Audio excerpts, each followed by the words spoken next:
মুর্শিদাবাদের ভরতপুরে হারহিম করা খুন, 5 দিন নিখোঁজ থাকার পর কবরস্থানে মিলল যুবকের লাশ।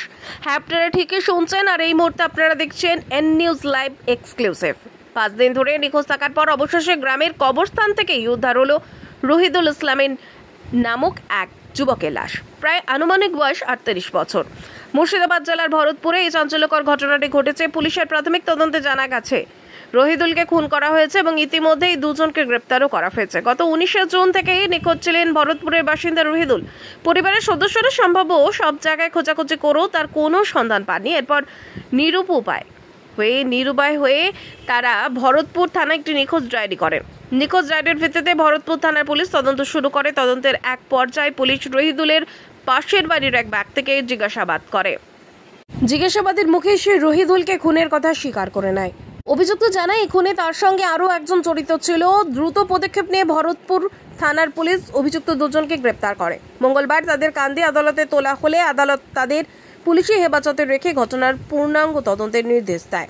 রহিদুলের মৃত্যুতে তাদের পরিবারের শোকের ছায়া নেমে এসেছে। তিনি এক মেয়ে ও এক ছেলের জনক ছিলেন।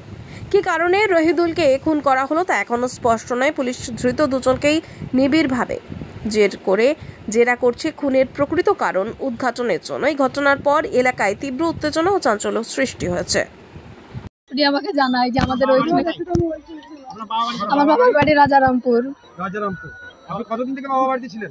আমি ওইখানে 4 মাস থেকে আছি। এই শুক্রবার কলকাতা গেছিলাম ডাক্তার দেখাতে, শনিবার আমি বাড়ি গেছি। কি অসুখ হয়েছে আপনার?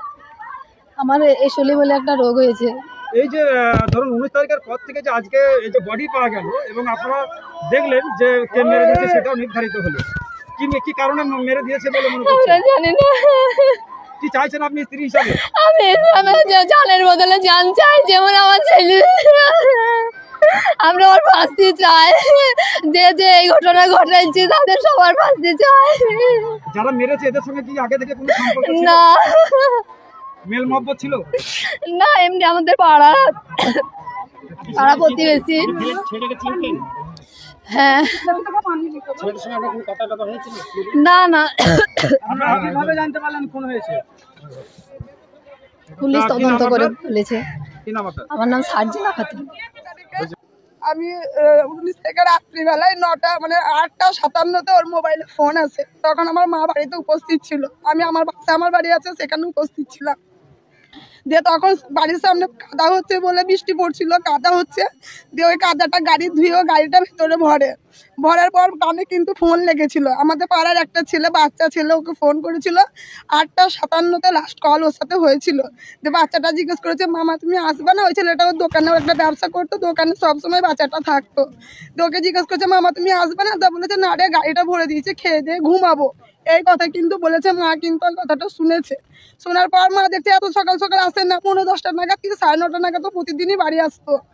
দিয়ে তখন মাদের ঘড়ি টাইমটা দেখেছে, তখন 8:50 বাজে। মা যখন টাইম দেখে, ও যখন বাড়ি থেকে বেরিয়ে যায় তখন কিন্তু 57 লাস্ট কল ফোনটা ধরে কিন্তু বেরিয়ে যায় বাড়ি থেকে। তারপরে মা ভাবছে প্রতিদিন যেমন রাত্রে আসে, আমাদের বড় ডাইনিং এর দরজা আছে।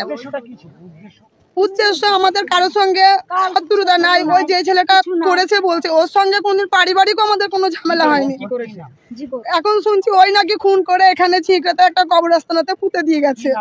ওর নাম হচ্ছে জিগর শেখ। ওর বাড়ি আমার বাড়ির পাশেই। সেটা আমাদের ধারণা নেই। আমরা ওকে কোনোভাবেই সন্দেহ করিনি।